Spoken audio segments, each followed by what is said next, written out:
কৌশলী পুলিশিংয়ের মাধ্যমে আলোচনায় আসা পুলিশ কনস্টেবল রিয়াদ হোসেনকে এবার প্রধান উপদেষ্টা ডক্টর মোহাম্মদ ইউনূসের সাথে পরিচয় করিয়ে দিলেন বাংলাদেশ পুলিশের ইন্সপেক্টর জেনারেল বাহারুল আলম।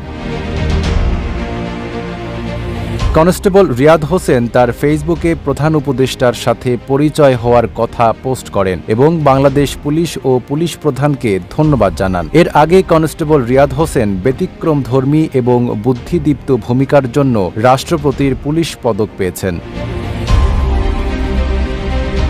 ঢাকা মহানগর পুলিশের পাবলিক অর্ডার ম্যানেজমেন্ট পূর্ব বিভাগে কর্মরত রিয়াদ হোসেন চলতি বছরের ফেব্রুয়ারিতে বাংলাদেশ সচিবালয়ের সামনে আন্দোলনরত জনতাকে ছত্রভঙ্গ করতে গিয়েও লাঠিপেটা না করে অভিনব কৌশল অবলম্বন করেন। মাঠের অলরাউন্ডার আমি, আর ঘরের অলরাউন্ডার টাইলক্স।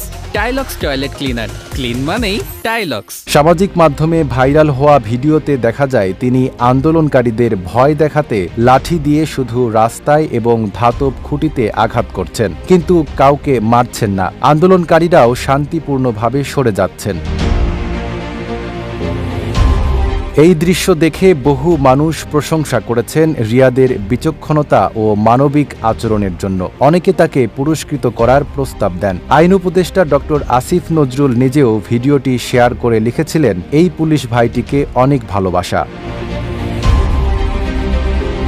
সাম্প্রতিক বছরগুলোতে দেশে আন্দোলন দমনে পুলিশের আক্রমণাত্মক ভূমিকায় সমালোচনার মুখে পড়লেও রিয়াদ হোসেন যেন সেই চিত্রে এক ব্যতিক্রমী বার্তা দিয়েছেন। নাগরিকদের প্রতি সম্মান দেখিয়ে শান্তিপূর্ণভাবে আইন শৃঙ্খলা বজায় রাখার এই দৃষ্টান্তকে স্বীকৃতি দিয়েছে স্বরাষ্ট্র মন্ত্রণালয়।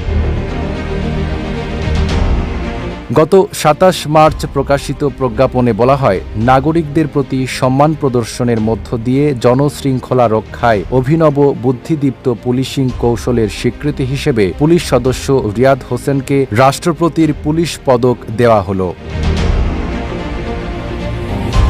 নাইম আরাবী, ঢাকা পোস্ট।